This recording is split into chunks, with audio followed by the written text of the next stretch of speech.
की शुरुआत इस वक्त की बड़ी खबर के साथ। बिहार में अब भू माफिया और खनन माफिया की नींद उड़ने वाली है। जी हां, उनकी मुश्किलें लगातार बढ़ती हुई नजर भी आ रही हैं, क्योंकि बिहार सरकार ने हर जिले में ऐसे भूमाफिया और खनन माफिया पर दबिश की तैयारी कर ली है, जिसमें डिप्टी सीएम और राजस्व एवं भूमि सुधार मंत्री विजय सिन्हा ने 2 टूक कह दिया कि विभाग ने हर जिले में इसकी पूरी लिस्ट तैयार कर ली है।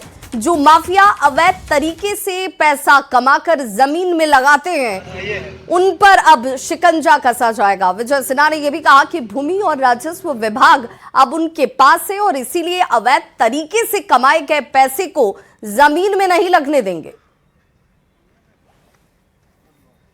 हर जिले में भूमाफियाओं की सूची हमने तैयार करवाए हैं। फर्जी दस्तावेज से जमीन कब्जवाने वालों पर भी कार्रवाई हो रहा है और मिली भगत करने वाले अधिकारी कर्मियों पर भी सख्त कार्रवाई। एक संजोग है कि आज माइंस खनन माफियाओं का एक बड़ा जमात, और ये अपना पैसा इन्वेस्ट करते थे जमीन में, तो राजस्व विभाग भी मेरे ही जिम्मे है। तो खनन माफिया और जमीन माफिया दोनों को हम लोग चिन्हित कर रहे हैं और उसकी सूची तैयार करवा रहे हैं। अवैध खनन पर पूर्ण नियंत्रण का मेरा लक्ष्य है। खनिज राजस्व में वृद्धि का, पारदर्शी तकनीकी आधारित निगरानी का और वैध खनिज व्यापार को बढ़ावा देने का, और छोटे लघु सीमांत लोगों के लिए भी हम लोग विचार कर रहे हैं कि कैसे उसको हम बेहतर कर सकें। आज इंस्पेक्टर राज जो इस विभाग के अंदर चलता था, उसको खत्म करने का हमने प्रयास किया। आम लोग अपने जमीन से अपना मिट्टी लाते थे, लोग उनको परेशान करते थे। आज हमारा विभाग उन लोगों का अपने खेत से, अपने जमीन से मिट्टी लाकर अपने घर के उपयोग के लिए, अपने खलिहान के उपयोग के लिए, अपने पर्सनल उपयोग के लिए, उस पर कोई खनन विभाग कार्रवाई नहीं करेगा। अगर जो वो कॉमर्शियल एक्टिविटी करेंगे तो उनको चालान, उनको आवेदन देना होगा, और जिसको सुलभता के साथ हमारे पदाधिकारी उसका समाधान करेंगे और उनको सहमति देंगे। वहीं ईरान इजराइल के बीच जारी जंग और पश्चिम एशिया में तनाव जारी का असर अब भारत में साफ दिखने लगा है, और इस संकट की चपेट में लगभग हर छोटा बड़ा परिवार आता नजर आ रहा है, क्योंकि ये संकट सीधे लोगों की रसोई से जाकर जुड़ा हुआ है। एलपीजी की आपूर्ति पर इसका असर पड़ने लगा है। दबाव और अनिश्चितता की वजह से लोगों में असमंजस जैसे हालात हैं, और कई जगहों पर लोग एलपीजी सिलेंडर के लिए परेशान होते हुए नजर आ रहे हैं। हालांकि सरकार ने यह स्पष्ट किया है कि घरेलू गैस की कोई कमी नहीं है, और इस संकट से निपटने के लिए लगातार कदम उठाए जा रहे हैं।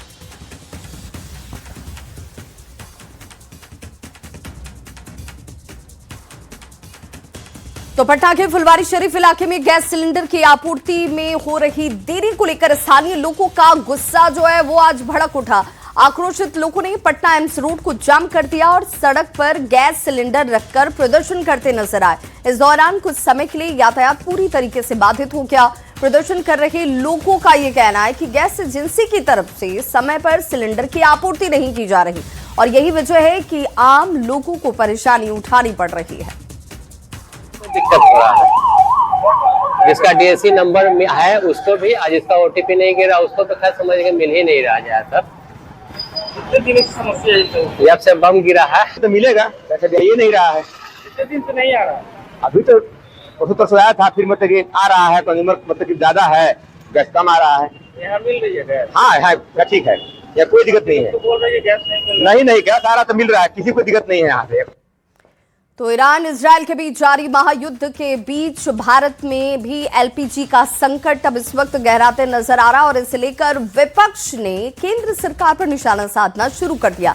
मामला आज संसद तक जा पहुंचा और आज बड़ी संख्या में विपक्ष के नेताओं ने एलपीजी के संकट को लेकर प्रदर्शन किया है, जिस पर केंद्रीय कपड़ा मंत्री गिरिराज सिंह ने पलटवार किया और कांग्रेस पर भ्रम फैलाने का आरोप लगाया। साथ ही गिरिराज सिंह ने कहा कि देश किसी भी चीज की किल्लत होने ही नहीं देगा। देश में किसी को भी किसी चीज की किल्लत नहीं होगी। विषम परिस्थितियों में हमने कोरोना काल में हमने मैनेज किया, तो ये हम नरेंद्र मोदी जी हम इसको भी मैनेज करेंगे। लेकिन इन लोगों को देखिए, शर्म हया नहीं है। ये कह रहे पर्दा डाल रही सरकार क्राइसिस पर। ये शर्म हया नहीं है, क्योंकि इनके लीडर को ही शर्म हया नहीं है, तो इनको कहां से है? तो देखिए, इस बीच इंडियन ऑयल ने एलपीजी की बचत को लेकर नया वीडियो भी जारी कर दिया, जिसमें लोगों को खाना बनाते समय गैस का इस्तेमाल समझदारी से करने की सलाह दी गई है। इंडियन ऑयल के मुताबिक सिर्फ एक ये छोटी आदत आप अगर अपनाते हैं तो तकरीबन 25% तक एलपीजी को बचाया जा सकता है। चलेगा गैस का खजाना। सीखो सिलेंडर भैया के नुस्खे, बचाओ एलपीजी, बनो स्मार्ट। धीमी आंच पर पकाओ खाना, लंबा चलेगा गैस का खजाना। सिलेंडर भैया के साथ होगी एलपीजी की बचत की बात। सीखो सिलेंडर भैया के नुस्खे, बचाओ एलपीजी, बनो स्मार्ट। धीमी आंच पर पकाओ खाना, लंबा चलेगा गैस का खजाना। सिलेंडर भैया के साथ होगी एलपीजी की बचत की बात। सीखो सिलेंडर भैया के। तो ऐसे में न्यूज 18 बिहार, झारखंड प्रदेश के सभी लोगों से अपील करता है कि घरेलू गैस सिलेंडर के लिए आप परेशान ना हो। देश में एलपीजी सिलेंडर की कहीं कोई कमी नहीं है। एलपीजी बुकिंग के लिए निर्देशों का पालन आप जरूर करें। एलपीजी कमी की अफवाहों पर आप ध्यान न दें। अफवाह सुनकर गैस एजेंसी न चले जाएं। कंपनियां एलपीजी का उत्पादन बढ़ा रही हैं। सरकार ने भी ये साफ किया है कि भविष्य में एलपीजी की कहीं कोई कमी नहीं होगी। घरेलू गैस सिलेंडर की जमाखोरी बिल्कुल ना करें। जमाखोरी न करना ही सच्ची देशभक्ति है। तो वहीं विपक्ष की तरफ से लोकसभा स्पीकर के खिलाफ लाया गया विश्वास प्रस्ताव के खारिज होने के बाद से लोकसभा स्पीकर ओम बिरला चेयर पर वापस आ गए। इस दौरान उन्होंने ये जरूर कहा कि उनके खिलाफ लगाए गए आरोप सही नहीं है। सत्ता पक्ष हो या फिर विपक्ष हो, सभी को बराबर मौका दिया है। जब कोई सांसद संसद की मर्यादा को भंग करते हैं, तब उन्हें इसे लेकर कठोर कदम उठाना पड़ता है। ये 140 करोड़ जनता का सदन है। सदन को नियमों से चलाने की कोशिश उनकी तरफ से की गई है। निष्पक्षता का ध्यान रखा गया है। समाज के अंतिम व्यक्ति में खड़े हर व्यक्ति की आवाज बने, ऐसा मैंने प्रयास किया। मैंने निरंतर प्रयास किया कि मैं उन माननीय सदस्यों को सदन की कार्रवाई में हिस्सा लेने के लिए प्रेरित करूं, जो या तो संकोच करते हैं या नहीं बोलते हैं।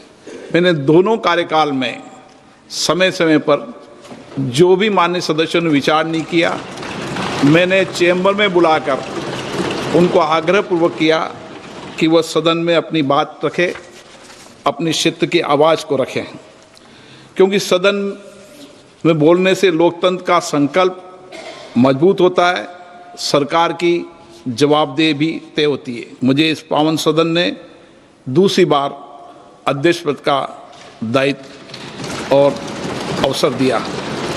मैंने हमेशा ये प्रयास किया कि सदन की कार्रवाई निष्पक्षता, अनुशासन, संतुलन और नियमों के साथ संचालित हो। सदन में सभी को साथ लेकर सामंजस्य से व्यवस्था एवं कार्यकुशलता बनाए रखने के लिए मैंने मेरे दायित्व को निभाया। मेरा हमेशा ये प्रयास रहता है कि सदन की गरिमा, मर्यादा और प्रतिष्ठा में उत्तरोत्तर वृद्धि होती रहे। ये आसन किसी व्यक्ति का नहीं है, ये भारत की लोकतांत्रिक परंपरा, संविधान की भावना और इस महान संस्था की प्रतिष्ठा का प्रतीक है। तो राज्यसभा चुनाव बेहद नजदीक है। सत्ता पक्ष हो या फिर विपक्ष, दोनों ही तरफ से जोड़ तोड़ वाली सियासत इस वक्त बेहद तेज है।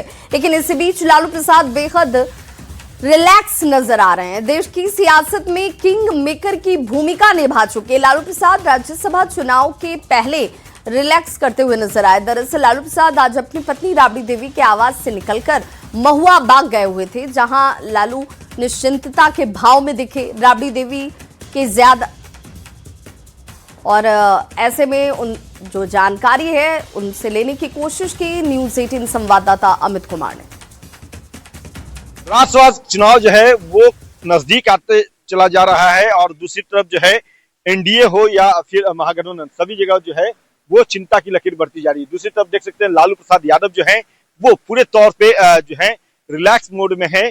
कहीं न कहीं कह सकते हैं कि लालू जो किंग मेकर के तौर पे भी देश की राजनीति में जाने जाते रहे हैं, वो चूंकि 41 का आंकड़ा चाहिए महागठबंधन को, एडी सिंह जो है वो आरजेडी से प्रत्याशी हैं, तो ऐसे में क्या लालू प्रसाद यादव जो है वो गुरु मंत्र दे चुके हैं तेजस्वी यादव को, और उस गुरु मंत्र के जरिए तेजस्वी ने वो आंकड़ा हासिल कर लिया है।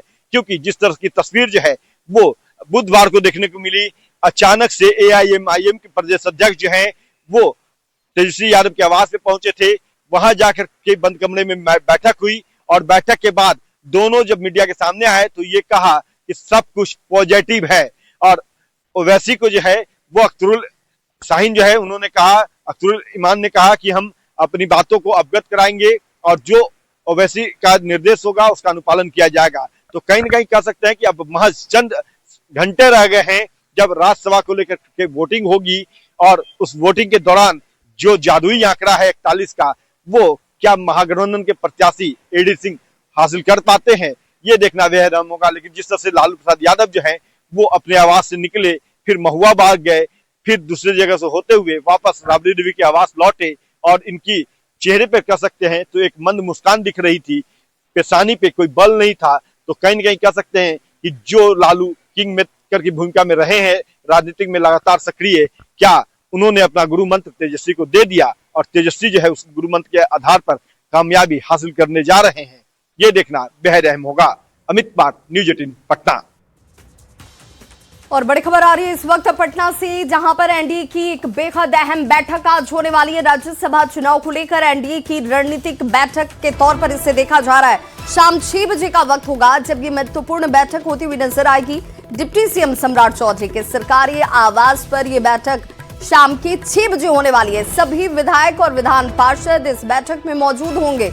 संगठन से जुड़े प्रमुख नेताओं को भी इस बैठक में शामिल होने के लिए बुलाया गया है। तो राज्यसभा चुनाव के मद्देनजर एक बेहद महत्वपूर्ण बैठक, रणनीतिक बैठक इसे कह लीजिए, आज शाम 6 बजे डिप्टी सीएम सम्राट चौधरी के आवास पर बुलाई गई है।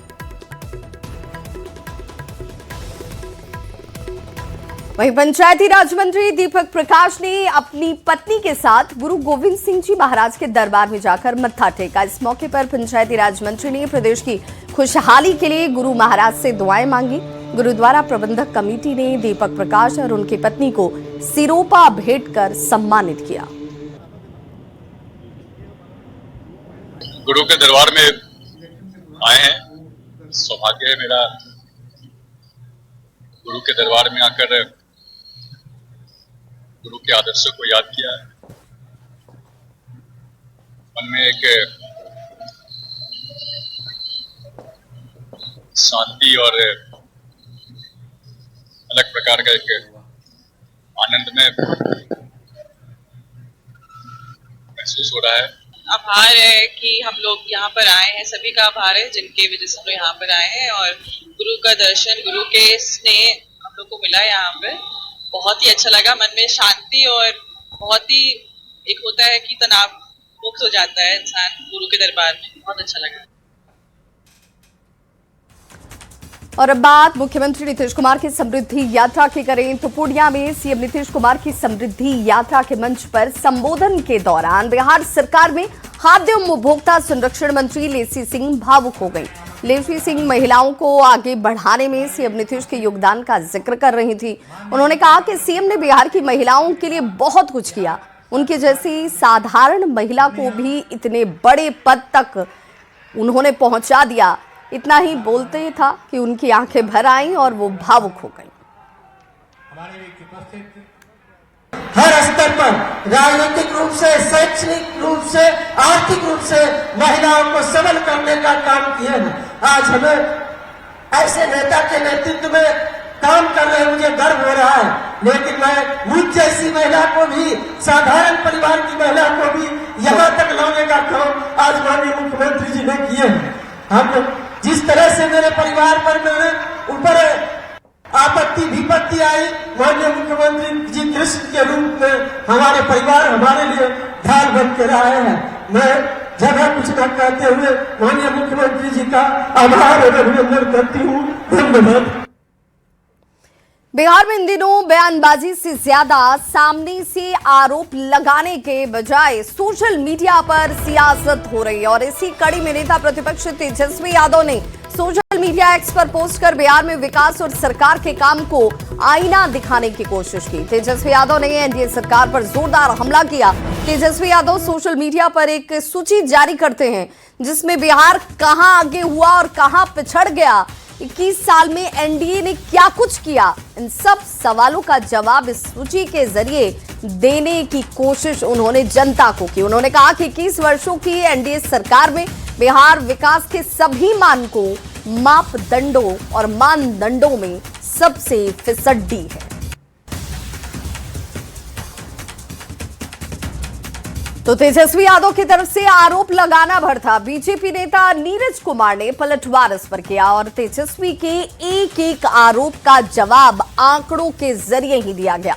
Neeraj Kumar social media Facebook पर एक लंबा चौड़ा पोस्ट करते हैं जिसमें उन्होंने तेजस्वी को आईना दिखाया और लिखा कि एनडीए की डबल इंजन की सरकार ने 2005 से राज्य को गर्त से निकालकर विकास की पटरी पर लाकर खड़ा किया है।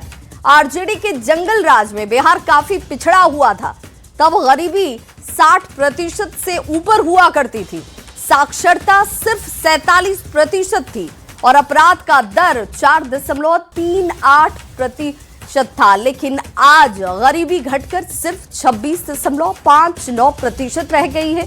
3.77 करोड़ लोग गरीबी रेखा से बाहर निकल चुके हैं। वहीं बीजेपी के राष्ट्रीय प्रवक्ता सैयद शाहनवाज हुसैन ने तेजस्वी यादव के पोस्ट पर पलटवार किया और कहा कि तेजस्वी जबरदस्ती बिहार की कमियों को गिनाने में लगे हुए हैं। बिहार हर क्षेत्र में तरक्की कर रहा है। सीएम नीतीश कुमार के नेतृत्व में बिहार 20 साल में काफी आगे बढ़ा है। गृह मंत्री सम्राट चौधरी पूरी ताकत से कानून का राज स्थापित करने में लगे हैं। आरजेडी के हटने के बाद से बिहार हर क्षेत्र में आगे बढ़ा। तेजस्वी यादव की टीम एक ट्वीट और पोस्ट बना लेती है और उसको ट्वीट कर देती है। वो बिहार की उपलब्धि नहीं गिना रहे, बिहार की कमियां जबरदस्ती गिना रहे हैं। बिहार आज हर चीज में आगे है, बिहार में तरक्की हो रही है। बिहार नीतीश कुमार जी के नेतृत्व में 20 साल में आगे बढ़ा है। तो तेजस्वी यादव के सोशल मीडिया पर एनडीए सरकार पर तंज को लेकर राजनीतिक बयानबाजी भी बेहद तेज है। सुनिए क्या कुछ कह रहे हैं। विरोधी दल श्री तेजस्वी यादव जी ने 21 वर्षों से सत्ता में काबिज एनडीए सरकार से सवाल पूछे हैं कि हर मानक में, हर सूचकांक में आखिर बिहार फिसड्डी क्यों है। एक एक कर तेजस्वी यादव जी ने जो सोशल मीडिया पर पोस्ट डालकर बताया है कि किस कदर बिहार की दुर्गति हुई है। भाई तेजस्वी जी सोशल मीडिया पर बिहार को बदनाम करने का अभियान चला रहे हैं, लेकिन बिहार की जनता सब जानती है। जब आपके पिताजी और माताजी बिहार का नेतृत्व कर रहे थे तो बिहार जंगल राज से जाना जाता था। उनका मॉडल था अपहरण, हत्या, लूट, डकैती का। बिहार से डॉक्टर, इंजीनियर, उद्योगपति पलायन कर रहे थे। लेकिन जब बिहार की जनता ने आदरणीय नीतीश कुमार जी को मौका दिया, देश के कोने कोने से उद्योगपति बिहार आ रहे हैं। नीतीश कुमार जी का मॉडल है सुशासन का। देश का सर्वाधिक कर्ज हो, जिस राज्य में अभी जो बच्चा पैदा होगा उस पर 47,000 रुपए का कर्ज होगा, जो राज्य अपनी एसजीपीटी का 40% तक कर्ज ले चुका है, उस राज्य के मुख्यमंत्री समृद्धि यात्रा निकाल रहे हैं। किसकी समृद्धि यात्रा निकाल रहे हैं मुख्यमंत्री जी? जहां स्कूल में ड्रॉप आउट सबसे ज्यादा है, जहां माल न्यूट्रिशन सबसे ज्यादा है, जहां गरीबी इतनी ज्यादा बढ़ी है जितनी किसी राज्य में नहीं बढ़ी, वहां समृद्धि यात्रा मुख्यमंत्री जी निकाल रहे हैं। तो किसकी समृद्धि निकाल रहे हैं, ये प्रश्न तो है और इसका जवाब मुख्यमंत्री को देना चाहिए। लगता है लालू के लाल अभी भी 90 से 2005 वाले बिहार में जी रहे हैं, जब राज था इनके माता पिता का और साथ में राज था अपराधियों का, गुंडे बदमाशों का, अपहरणकर्ताओं का, बेईमानों का, भ्रष्टाचारियों का। वो बिहार जिसमें एक गरीब आदमी भी पलायन करने को मजबूर था, क्योंकि उसकी जिंदगी की भी सुरक्षा नहीं थी, कोई रोजगार नहीं था। तेजस्वी जी, अब ये 2026 का बिहार है। आप लोगों ने तो बहुत भारी कैंसर दिया, ठीक करते करते कुछ वक्त लग गया। और कहीं आपका प्रॉपर्टी टैक्स या होल्डिंग टैक्स बकाया तो नहीं है? अगर बकाया है तो हो जाइए सावधान, क्योंकि अब आप पर एफआईआर दर्ज हो सकती है, आपके घर की कुर्की जब्ती हो सकती है। पटना नगर निगम ने ऐसे लोगों को अब चिन्हित किया है जिनका 50,000 रुपए से ज्यादा का प्रॉपर्टी टैक्स बकाया है। ऐसे लोगों के लिए अब सिर्फ 14 मार्च तक जमा करने की आखिरी तारीख तय कर दी गई है। अगर इन 3 दिनों में आपको बकाया टैक्स जमा आपकी तरफ से अगर नहीं हुआ तो भारी कीमत हो सकता है कि आपको चुकानी पड़े। अगर आपके ऊपर प्रॉपर्टी टैक्स बकाया है तो आप हो जाएं सावधान, क्योंकि आपकी परेशानी जो है वो बढ़ सकती है। पटना नगर निगम ने बड़ा फैसला लिया है, जिसके तहत अगर 50,000 से ज़्यादा की प्रॉपर्टी टैक्स जो है आपके ऊपर अगर बकाया है तो आप पर एफआईआर भी हो सकता है, आपकी जो बिजली है वो काटी जा सकती है और कई बड़े एक्शन जो है वो लिए जा सकते हैं। आपको बता दें कि पटना नगर निगम ने यह फैसला तब लिया है जब बड़े संख्या में जो बकायेदार हैं, जो प्रॉपर्टी टैक्स जिन पर जो है वो बकाया है, सालों से बकाया है, लेकिन तमाम कोशिशों के बाद भी वो बकायेदार जो हैं वो प्रॉपर्टी टैक्स नहीं दे रहे हैं। ऐसे में पटना नगर निगम ने सख्ती बरती है और उन्होंने 14 मार्च का अंतिम समय दिया है। जी हाँ, 14 मार्च तक अगर कोई भी व्यक्ति अपना प्रॉपर्टी टैक्स अगर देता है तो सिर्फ मूलधन चुकाना होगा, कोई ब्याज देने की ज़रूरत नहीं है। अभी तक जितना भी बकाया है, जितना भी अगर उस पर ब्याज लग रहा है तो उस राशि को वन टाइम सेटलमेंट के तहत जो है वो सेटल किया जाएगा और उस पर कोई राशि नहीं लगेगी। अगर 14 मार्च के बाद अगर आप नहीं देते हैं और 31 मार्च पूरा होता है तो वहाँ के बाद आप पर एक्शन लिया जाएगा। सबसे पहले जो है आपके नाम जो है जिस पर बकाया है, 50,000 से ज़्यादा जिस पर बकाया है, तमाम लोगों के नाम जो है वो सार्वजनिक किए जाएंगे। वो पोस्टर लगेगा, वहाँ पे विज्ञापन के ज़रिए जो है उनके नाम बताए जाएंगे। साथ साथ उस घर की जो बिजली है वो काटी जाएगी और बताया जा रहा है कि एफआईआर के साथ साथ घर की कुर्की भी की जा सकती है। जी हाँ, कुर्की जब्ती की भी कार्रवाई जो है उसका अधिकार नगर निगम के पास है। अगर ज़रूरत पड़ी तो ये भी एक्शन लिया जा सकता है।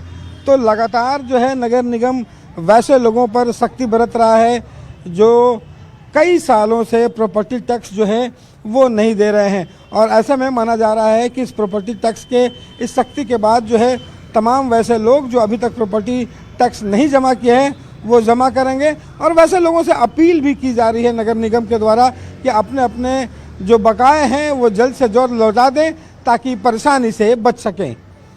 कैमरा पर्सन मनीष जुनेजा के साथ रवि एस नारायण, न्यूज़ 18 पटना। और बिहार के नए राज्यपाल पटना पहुंच चुके हैं। लेफ्टिनेंट जनरल सैयद अता हसनैन पटना पहुंचे और स्टेट हैंगर में उनका जोरदार और भव्य स्वागत हुआ। बिहार के नए राज्यपाल 14 मार्च को पदभार संभालेंगे। आरिफ मोहम्मद खान की जगह लेफ्टिनेंट जनरल सैयद अता हसनैन लेने वाले हैं। लोकसभा में चीफ जस्टिस उन्हें शपथ जो है वो लोक भवन में, आपको बताते चले कि ये शपथ उनको दिलाई जाएगी और अब इस रूप में आप देखेंगे जहां पर लेफ्टिनेंट जनरल सैयद अता हसनैन जो हैं वो लोक भवन में चीफ जस्टिस उन्हें शपथ दिलाएंगे। तो आपको बताते चले कि इस वक्त लेफ्टिनेंट जनरल सैयद अता हसनैन पटना पहुंच चुके हैं। बिहार के नए राज्यपाल हैं और ये भी कि स्टेट हैंगर में जैसे ही वो पहुंचे उनका भव्य स्वागत हुआ। बिहार के नए राज्यपाल की भूमिका उनकी तरफ से निभाई जाएगी। 14 मार्च को वो पदभार संभालने वाले हैं। तो बिहार के नए राज्यपाल 14 मार्च को पदभार संभालेंगे। आरिफ मोहम्मद खान की जगह उनकी तरफ से ली जाएगी और अब बिहार के नए राज्यपाल ये होंगे। अगली खबर शेखपुरा से, जहां पर सुरेंद्र कुमार के घर में अचानक से भीड़ जुटने लगी। पूर्व विधायक, मुखिया से लेकर कई लोग सुरेंद्र कुमार को बधाई देने लगे। दरअसल महुली के फतेहपुर गांव के सुरेंद्र कुमार के यूपीएससी परीक्षा में सफल होने का दावा किया जा रहा था, जिसके बाद लोगों ने सुरेंद्र कुमार को फूल मालाओं से जैसे लाद दिया। सुरेंद्र ने भी यूपीएससी परीक्षा में 440वां रैंक लाने की बात कही, लेकिन जब लोगों ने यूपीएससी का रिजल्ट देखा तो 440वां रैंक में नाम किसी और का था। कोयना में पढ़ा हूँ, अनिक सर से पढ़ा हूँ, मनोज सर से पढ़ा हूँ, श्री राम सर से पढ़ा हूँ। मैं यहाँ के औलाद हूँ, बच्चा हूँ। मैं कोयना गांव का बच्चा हूँ। मैं फतेहपुर का नहीं, मैंने सारा चीज वहीं सीखा। जब साथी लोग पढ़ने जाते थे, लोग छोड़ देते थे। पढ़ाई में कोई दोस्ती नहीं होती है। तो इस बुलेटिन में